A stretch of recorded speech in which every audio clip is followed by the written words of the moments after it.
Que Dios les bendiga y les guarde, queridísimos hermanos. Es un gustazo, una bendición saludarlos. Hoy jueves 5 de octubre de 2023. Estamos en nuestra serie recién empezada, Esperanza Viva. Hoy es el día 3 y este devocional se titula Una nueva esperanza, una nueva esperanza. Aquellos que son cinéfilos probablemente notarán de dónde sale esta frase, pero no sale de una película, sale de la palabra de Dios, porque no se trata, mis hermanos, de una esperanza al estilo de las películas de ciencia ficción, en un héroe con poderes sobrenaturales. No se trata de una esperanza al estilo de las películas románticas, en un amor terrenal. No se trata de ningún otro tipo de esperanza, ni de película de acción, fantasía o comedia romántica. Se trata de una esperanza que viene de la palabra de Dios y que tiene que ver con una cosa muy importante: Jesucristo. Su obra en la cruz y su resurrección, eso es lo que nos da esperanza.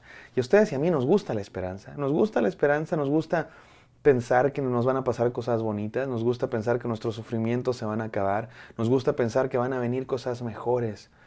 Pero muy a menudo el ser humano en este mundo tiene una esperanza mágica, una esperanza falsa, sin fundamento alguno.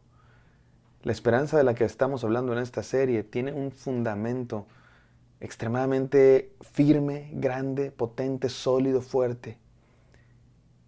El amor de Dios mostrado en Cristo Jesús, mostrado de la manera más tangible posible en la cruz del Calvario y comprobado con la resurrección de Cristo, porque no se quedó en la cruz, sino que resucitó.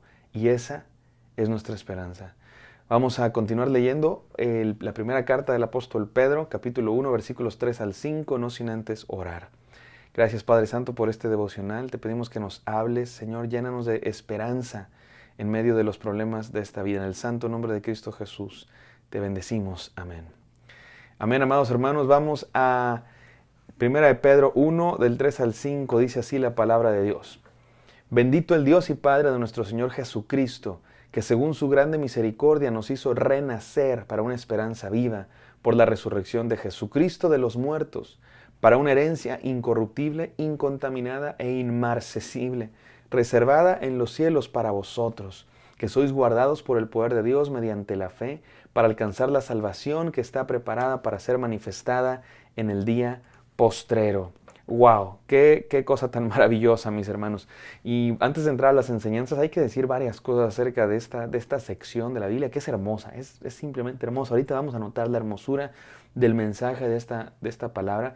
Pero antes tenemos que decirlo, el apóstol Pedro, cuando está escribiendo esta carta, y disculpen, he notado que de pronto digo Pablo cuando es Pedro, Pedro cuando es Pablo. Espero no equivocarme más, pero si acaso me equivoco, bueno, ustedes me corrigen, ¿no?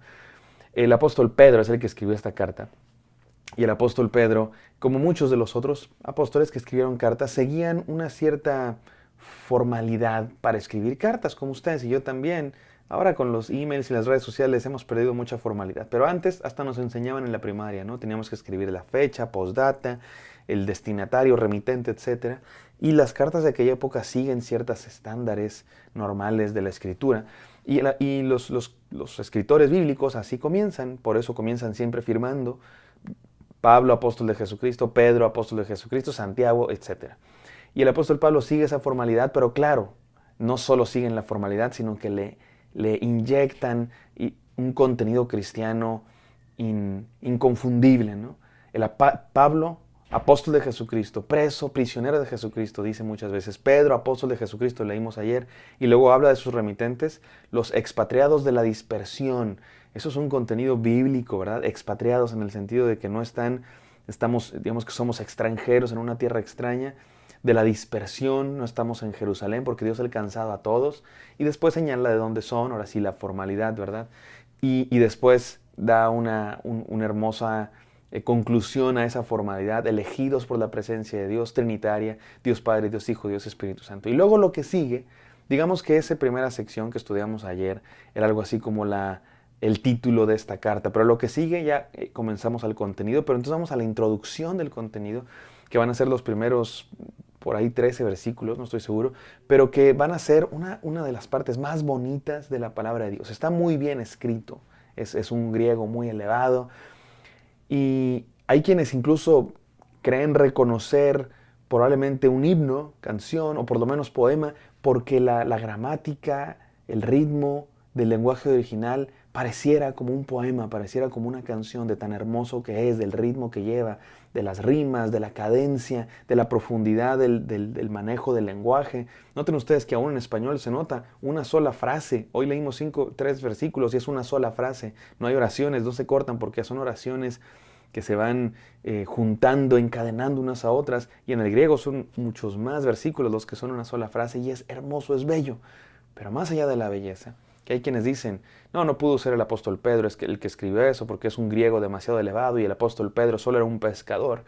Y bueno, probablemente no lo escribió Pedro, seguramente no lo escribió Pedro. De hecho, en aquella época se sabe que la mayoría de las personas que escribían cartas no las escribían, sino las dictaban. El apóstol Pablo dicta sus cartas, él mismo lo dice, y el apóstol Pedro es muy probable que también dictaba sus cartas. Sin embargo, sí es probable que sea su propio creación, no es para nada improbable, porque han pasado 30 años desde que dejó de ser un pescador, más de 30 años desde que dejó de ser un pescador. Por supuesto que pudo educarse, por supuesto que el Espíritu Santo pudo trabajar en la vida del apóstol Pedro para llegar a crear esta maravillosa palabra de Dios, que comienza diciendo, bendito el Dios y Padre de nuestro Señor Jesucristo. Es la misma manera como empiezan algunas de las cartas de Pablo, Efesios y Corintios. Bendito sea el Dios y Padre de nuestro Señor Jesucristo. Probablemente era una manera estandarizada de dar gloria a Dios. Probablemente se trata de la cita de un himno o una canción. Probablemente es un poema. Sea como sea, lo que nos enseña esto aquí, mis hermanos, para empezar, es que todo depende de Cristo Jesús. Todo lo que va a decir el apóstol Pedro tiene que ver con Cristo Jesús. Él es el fundamento. Bendito sea el Dios y Padre de nuestro Señor Jesucristo. Por ahí se empieza. La esperanza, si vamos a tener esperanza, es porque Cristo murió, resucitó y está en nuestra vida. De otra manera, mi hermano, no hay esperanza. Lejos de Cristo no hay esperanza, solo hay sombras. Que según su grande misericordia nos hizo renacer. Es por la misericordia de Dios que somos salvos, no por nuestras obras. No nos ganamos la salvación, no nos ganamos la gracia de Dios. Por eso se llama misericordia. Misericordia es no darnos lo que merecemos. ¿Qué merecemos? La muerte, el infierno, el castigo, la perdición, la condenación. Pero Dios, por su misericordia, no nos la da. ¿Y qué nos da? Su amor, su salvación. Eso se llama gracia. Misericordia es no darnos lo que sí merecemos. Condenación. Gracia es sí darnos lo que no merecemos. Su salvación, su amor, la vida eterna. Vamos a las enseñanzas, mis queridos hermanos, de este hermoso, poético, profundo pasaje que nos habla de una nueva esperanza. Y quiero decir 3 cosas nuevas que tenemos en Cristo Jesús y que el apóstol Pedro está diciendo aquí a los destinatarios que hay en Cristo Jesús. Número 1, un nuevo nacimiento. En Cristo Jesús, mis amados hermanos, somos nuevos.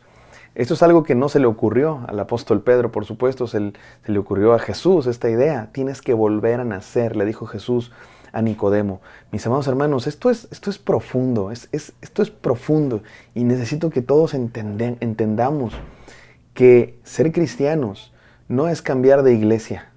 Ser cristiano no es cambiar de religión. Ser cristiano no es vestirte diferente.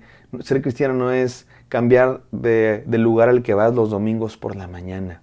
Ser cristiano se trata de nacer de nuevo. Es una transformación radical de lo que somos. Así dice el apóstol Pedro.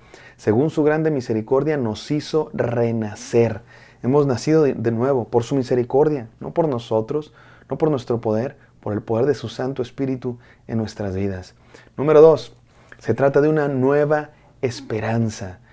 Una nueva esperanza. Esto es muy importante porque el apóstol Pedro le está hablando a personas que están sufriendo, que probablemente se estén quedando sin esperanza, porque llevan ya semanas, meses, años siendo perseguidos, siendo rechazados, siendo oprimidos, sufriendo violencias, injusticias. Y probablemente nos podamos sentir identificados con ellos de una u otra manera, porque también ustedes y yo experimentamos sufrimientos. Pero el apóstol Pedro les dice, hemos nacido para una esperanza viva. Se trata de una esperanza viva por la resurrección de Jesucristo. Me encanta esta idea. Nuestra esperanza está tan viva como Jesús.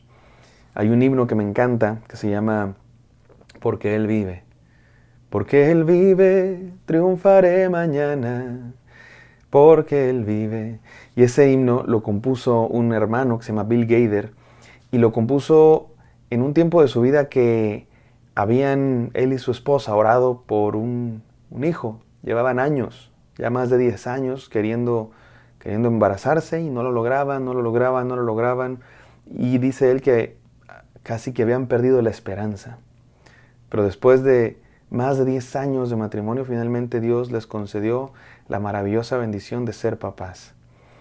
Por eso la tercera estrofa de este himno dice: grato es tener a un tierno niño, tocar su piel gozo nos da. Pero es mejor la dulce calma que Cristo el Rey nos puede dar, pues vivo está. Había muerto su esperanza, pero la esperanza nunca muere porque Cristo está vivo, porque Él resucitó. Y si Él vive, mi hermano, podemos vivir. Porque Él vive, triunfaremos mañana. Porque Él vive, ya no hay temor. Pero es porque Él vive. Es la vida de nuestro Señor Jesús. Es el hecho de que Él está vivo, resucitó, no se quedó en la cruz, que ustedes y yo podemos tener esperanza viva. Que ustedes y yo podemos estar tranquilos, tener paz, aún en medio de los problemas, aún en medio de las dificultades. Y esto lo vamos a seguir explicando durante muchos devocionales de esta serie, porque de esto va la carta. Así es que no digo más, simplemente paso a la tercera enseñanza. Una nueva herencia. Este también es un concepto que está muy ligado al Antiguo Testamento. En el Antiguo Testamento la herencia era eso que Dios le había dado al pueblo como muestra del pacto de bendición y de amor y de gracia que Dios estaba haciendo con su pueblo. Les dio una herencia que era la tierra. Y en ese sentido la tierra, la herencia, era como un símbolo de la plenitud, de lo que necesitas para ser feliz, para alcanzar el éxito en la vida, por decirlo así. Y dice, y miren cómo dice aquí el apóstol Pedro: para una herencia incorruptible, incontaminada e inmarcesible. Se trata de una herencia, mis hermanos, no de pesos, no de dólares, porque esas cosas se devalúan, esas cosas te las roban, esas cosas se pierden.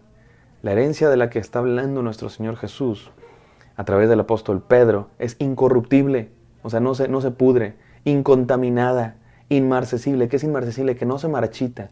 Es una herencia que permanece. No está hablando de dinero, de terrenos.